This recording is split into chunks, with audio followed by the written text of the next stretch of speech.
Good morning class. चलिए MCQ solve करते हैं। देखिए यहाँ पे आपको कहा गया है at series resonance of an RLC circuit the impressed voltage is. Impressed voltage क्या होती है पहले वो देखिए। सीरीज आरएलसी सर्किट कैसे बन जाएगा आपका,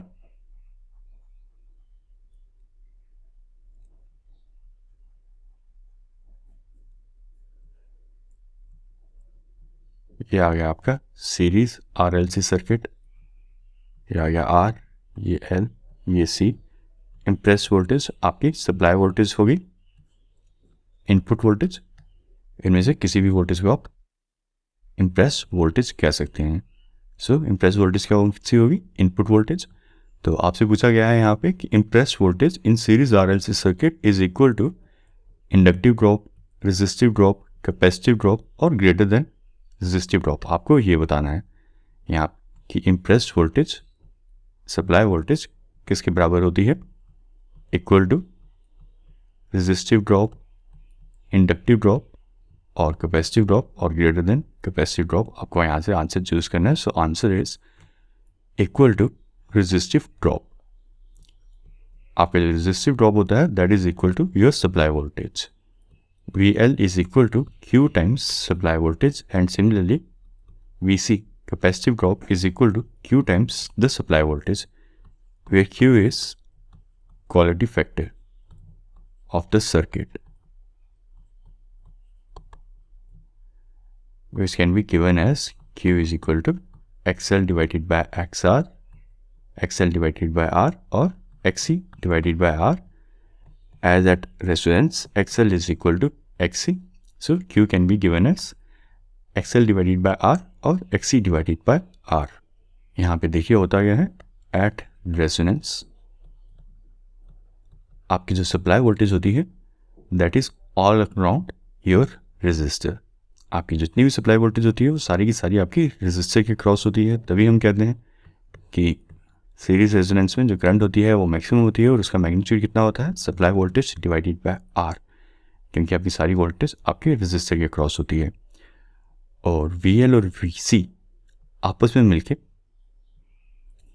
शॉर्ट सर्किटेड होते हैं। ये भी हमने डिस्कस किया। होता क्या है आपका यहाँ पे VL प्लस VC, ये दोनों वोल्टेजेस इंडिविजुअली ज़ीरो नहीं होते बट इनका समेशन आपस में ज़ीरो होता है। VL सप्लाई वोल्टेज से काफ़ी हाई हो चुकी होती है। कितनी ज़्यादा बढ़ चुका होता है VL, by the factor of Q।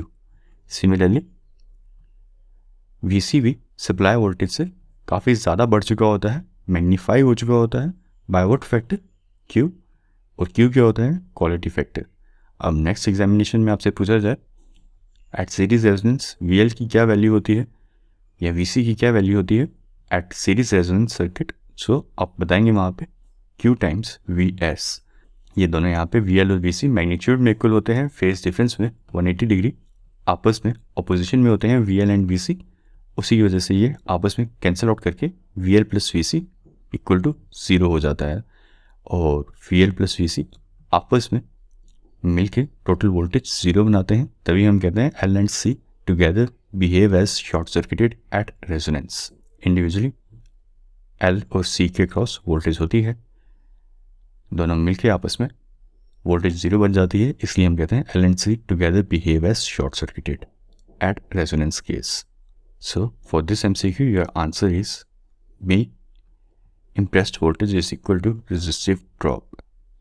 चलिए ये MCQ देखिए। यहाँ पे आपको कहा गया है इन अ सीरीज RLC सर्किट। सबसे पहले सीरीज RLC सर्किट ड्रॉ कर लीजिए।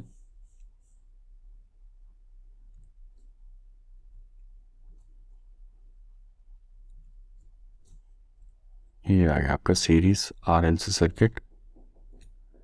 R is equal to 20 ohms, XL is 30 ohms and similarly XC is 30 ohms.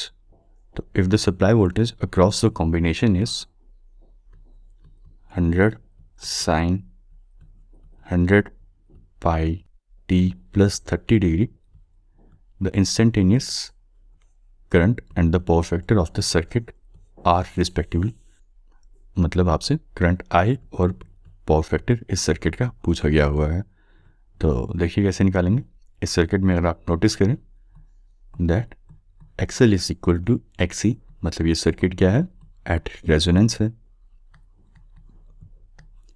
Eight resonance है। तो इसका मतलब ये सप्लाई वोल्टेज किसके इक्वल होगी, across the voltage resistor, resistor के अक्रॉस जो वोल्टेज बन रही होगी उसके बराबर होगी, दैट मीन्स VR। तो यहाँ से आपका I का एक्सप्रेशन क्या आ जाएगा, V divided by simply R। यहाँ पे सप्लाई वोल्टेज कितनी है आपकी 100 sine 100 pi T plus 30 degree divided by R which is 20। तो आपके I का एक्सप्रेशन आ जाएगा I is equal to 5 sine 100 pi T plus 30 degree. So इस तरह के एक्सप्रेशंस को हम इंस्टेंटेनियस एक्सप्रेशन कहते हैं। जैसे ये क्या हो जाएगा आपका करंट का इंस्टेंटेनियस एक्सप्रेशन। तो इस तरह के एक्सप्रेशंस को इंस्टेंटेनियस भी कहते हैं। सिमिलरली ये क्या हो जाएगा आपका वोल्टेज का instantaneous expression, instantaneous voltage expression. इन एक्सप्रेशंस को इंस्टेंटेनियस वर्ड क्यों दिया गया है, क्योंकि यहाँ पे ये जो वैल्यू है टी की, आप यहाँ पे टाइम की वैल्यू सब्स्टिट्यूट करके 10 मिली सेकेंड, 20 मिली सेकेंड, 30 मिली सेकेंड, 5 मिली सेकेंड, इस तरह की कुछ भी वैल्यू सब्स्टिट्यूट करके टी की आप इंस्टेंटेनियस वैल्यू कैलकुलेट कर सकते हैं वी की या आई की, कि उस टाइम पे वी की वैल्यू कितनी है, इतनी है, इतनी है, इतनी है, इतनी है। आप किसी भी टाइम के लिए, आप किसी भी टाइम इंस्टेंट के लिए इन एक्सप्रेशन से कैलकुलेट कर सकते हैं कि वी या आई की क्या वैल्यू है उस टाइम पे। सो इस तरह के एक्सप्रेशंस को हम कहते हैं इंस्टेंटेनियस एक्सप्रेशन, क्योंकि इस तरह के एक्सप्रेशंस की हेल्प से हम किसी भी टाइम इंस्टेंट के लिए वैल्यू निकाल सकते हैं वी या आई की। यहाँ पे ये क्या गिवन है आपको, दिस इज पीक वैल्यू। इसकी हेल्प से हम क्या निकाल सकते हैं, RMS वैल्यू। कैसे, पीक वैल्यू डिवाइडेड बाय √2 करके। और ये यहाँ पे क्या गिवन होता है इंस्टेंटेनियस वैल्यू में, this is your angular frequency omega and this is phase difference. तो चलिए यहाँ पे आपका आई का आंसर आ चुका है, that is 5। So answer is C और A। अब डिपेंड करता है पावर फैक्टर, पावर फैक्टर क्या होगा सर्किट का। सर्किट हमारा रेजोनेंस पे है, रेजोनेंस में सर्किट का पावर फैक्टर क्या होता है, यूनिटी। क्यों यूनिटी होता है, क्योंकि एट रेजोनेंस आपका जो रिएक्टिव पार्ट होता है आपके सर्किट का, that is 0। So your Z is all about at resonance R। So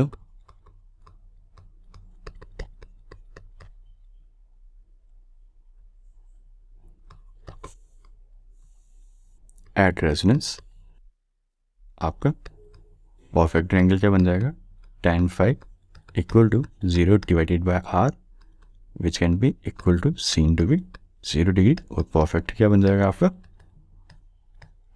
cos phi equal to 1।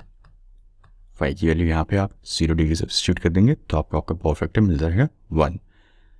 So again once again power factor आपका 1 क्यों होता है आपके रेजोनेंस में, क्योंकि आपका X आपका reactive part of the circuit आपके रेजोनेंस में 0 होता है, reactive part of the circuit. So C is your answer. चलिए ये MCQ देखिए, यहाँ पे कहा गया है a series RLC circuit will have unity power factor if operated at frequency. मतलब आपसे फ्रीक्वेंसी पूछी गई है कि सीरीज RLC सर्किट को कौन सी फ्रीक्वेंसी पे ऑपरेट करें, मतलब सप्लाई वोल्टेज की क्या फ्रीक्वेंसी होनी चाहिए ताकि आपका जो सर्किट का पावर फैक्टर है वो यूनिटी आए। इसी स्टेटमेंट को हम ऐसे भी रीड कर सकते हैं कि ये कह रहे हैं कि आपकी सप्लाई वोल्टेज की फ्रीक्वेंसी क्या हो, ताकि आपका जो सर्किट है वो रेजोनेंस में हो, क्योंकि अगर रेजोनेंस में होगा तभी पावर फैक्टर आपका यूनिटी आएगा आपके सीरीज सर्किट का। तो एक बार सीरीज सर्किट ड्रॉ कर लेते हैं फिर से।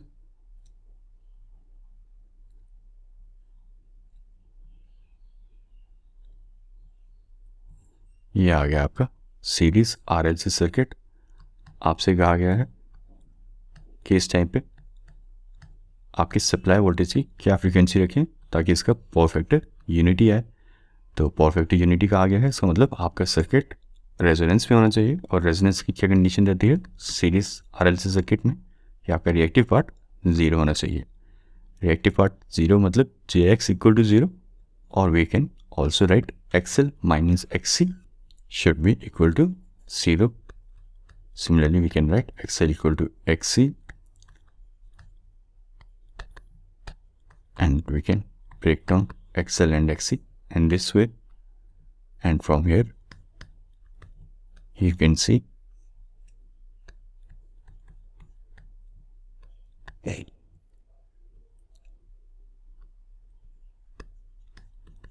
F should be equal to 2 pi under root LC.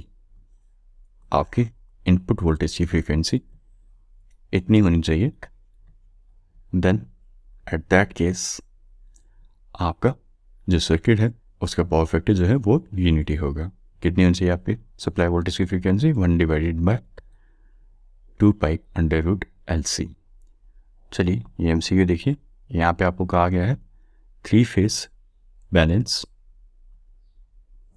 resistor load in star connected formation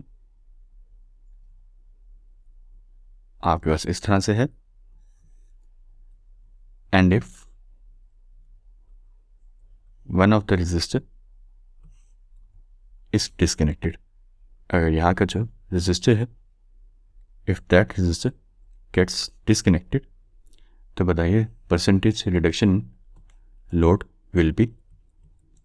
तो क्या होगा जरा देखिए, इस तरह का अगर आपका सर्किट बन जाएगा 3 फेज स्टार कनेक्टेड सर्किट में से अगर आपका एक लोड हट जाएगा तो आपका बैलेंस पावर लोड कितना रहेगा इन केस ऑफ स्टार। आपका जो लोड में रिडक्शन है दैट मीन्स जो पावर में रिडक्शन है दैट विल बी 50%। सिमिलरली आपके डेल्टा कनेक्शन में अगर आपका एक ब्रांच साइड से हट जाए और आपसे पूछा जाए कि उस टाइम पे रिडक्शन इन लोड कितना होगा, that will be 33.3% reduction in power होगा। सो इस केस में आपसे स्टार के लिए पूछा गया है, स्टार कनेक्टेड रेजिस्टर बताया गया है। So B is your answer. Similarly अगर आपसे डेल्टा के लिए पूछा जाए कि रिडक्शन इन लोड क्या होगा, that means reduction in power कितनी होगी। पहले मान लेते हैं 50 मेगावाट पावर सप्लाई हो रही है, सिंपल कर लेते हैं 100 मेगावाट पहले मान लेते हैं पावर सप्लाई हो रही है। जब तीनों आर्म्स प्रॉपरली कनेक्टेड हैं, तो जब एक आर्म हट जाती है यहाँ से तो उसके बाद जो आपकी पावर सप्लाई होगी after one branch being opened that will be 66.67, that means reduce by 33.3%। और स्टार के केस में अगर आपकी एक आर्म रिमूव हो जाती है तो 3 फेज बैलेंस केस में अगर आपकी 100 मेगावाट पावर सप्लाई हो रही थी पहले, then after one branch being removed आपकी जो पावर है स्टार कनेक्शन में वो 50% रिड्यूस हो जाएगी। मतलब now 50 megawatt will be delivered to this circuit. और डेल्टा के केस में 33.3 रिडक्शन हो जाएगा अगर एक आर्म रिमूव हो जाए। इसके एक्सप्लेनेशन, इसकी कंप्लीट डेरिवेशन आपने देखनी हो with the help of example, तो आप मेरे बेसिक कोर्स में 01A नेटवर्क एनालिसिस में आप लेक्चर लिखेंगे 0505, तो आपको वहाँ पे मिल जाएगा इसकी complete explanation with the help of example. Mathematical explanation. चलिए ये MCQ कहते हैं। यहाँ पे देखिए कहा गया है इन अ सीरीज RL सर्किट। सबसे पहले यही ड्रॉ कर लेते हैं, सीरीज RL सर्किट कुछ इस तरह का बन जाएगा आपका, with R and L in series। In a series RL circuit supplied from a sinusoidal voltage source, VS आपकी साइनोसाइडल गिवन है आपको, voltage across R and L are 3 volt and 4 volt respectively. The supply voltage is 10। तो आपसे supply voltage पूछी गई है, ये कितनी होगी। तो देखिए कैसे निकालेंगे, अगेन फेजर की हेल्प से निकालते हैं। आपको मैथमेटिकल एक्सप्रेशन याद रखना है तो आपको वो भी बता देते हैं बाद में क्या रहेगा। देखिए VR को मैं रेफरेंस लेके चल रहा हूँ, टेकिंग VRS रेफरेंस। तो I कहाँ पे आ जाएगा, IR VR के साथ फेज में, रेजिस्टर के अंदर वोल्टेज और करंट इन फेज होती है। यहाँ पे आप देख सकते हैं I is equal to IR and IR is equal to IL। Series circuit है तो यहाँ पे ये I और इस रेजिस्टर में जाने वाली करंट IR और इस इंडक्टर में जाने वाली करंट IL, ये तीनों करंट सेम ही होंगी। IR is equal to IL। So from here we can also write it as IL। IL अगर यहाँ पे है तो ये अपनी वोल्टेज से VL से कितना पीछे होगा, 90 डिग्री। VL कहाँ आ जाएगा, यहाँ पे इंडक्टर में।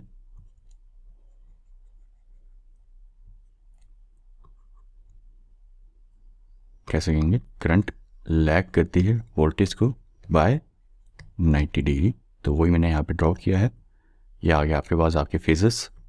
अब इसका रिजल्टेंट आप अपने 11-12 से निकालते आ रहे हैं, कैसे निकल जाएगा, ये रिजल्टेंट ही होगा आपका सप्लाई वोल्टेज। तो सप्लाई वोल्टेज क्या आ जाएगी यहाँ से आपकी √VL स्क्वायर प्लस VR का स्क्वायर। ये सिंपल मैथमेटिकल एक्सप्रेशन आप याद रखना चाहते हैं तो वो याद रख लीजिए। सीरीज RL सर्किट के लिए फेजर आपको समझ आती है, that is very good. Phasors कैसे ड्रॉ होती हैं आपको समझ आनी चाहिए। MCQs के लिए प्रैक्टिस करें, ट्रांसफार्मर वगैरह में आपने फेजर्स अगर पढ़ी हैं so you should know how phasors are being drawn. यहाँ पे VL और VR की वैल्यू सब्स्टिट्यूट कर दीजिए। VL आ जाएगा आपका 4, VR आ जाएगा 3 और ये आपका बन जाएगा √25 और यहाँ से आंसर आ जाएगा आपका 5 volt. So supply voltage is 5 volt.